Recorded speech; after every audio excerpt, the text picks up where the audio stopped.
जितेंद्र आव्हाड यांनी आपल्याला धमकीचा मेसेज आल्याचा आरोप केलेला आहे। विधान भवनात असताना हा मेसेज आला। मला अर्वाडच्या भाषेमध्ये जीवे मारण्याची धमकी देणारा हाच तो अमर कोळी अशा आशयाची पोस्ट करत आव्हाडांकडून फोटो देखील पोस्ट करण्यात आलेला आहे। एका आमदाराचा जीव धोक्यात आहे, अध्यक्ष काय कारवाई करतात ते बघू असं आव्हाडांनी म्हटले।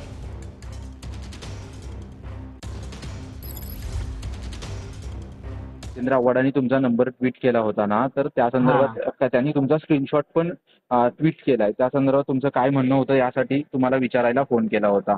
त्यांनी पडकर साहेबांनी कशा टीका केली। ओके। आणि पडकर साहेबांसाठी जीव देऊ शकतो, जीव घेऊ शकतो। ओके।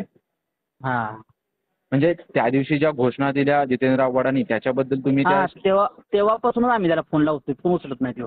ओके। आणि मग कालचं प्रकरण झाल्यानंतर फोन करताय की त्याच्या आधीपासून? हो, कालच्या 8 दिवस झाले फोन लावतोय आम्ही। भरपूर जण लावतात, म्हणजे मी एकटाच लावत नाही, लय जण लावतात। नाही, पण त्यांनी त्याच्यामध्ये तुम्ही शिव्यांचा उल्लेख वगैरे केलाय, तसं त्यांनी त्या शिव्या आहे तशा ट्विटरवरती टाकल्या, तुमचा नंबर टाकलाय। टाकतो द्याल काय नाही अडचण। तुम्ही कुठे राहता? मी झरीमध्ये राहतो। नाही अहो, मी बातमीसाठी विचारतोय, मी तुम्हाला त्यांना हे करायला नाही विचारत। सांगली।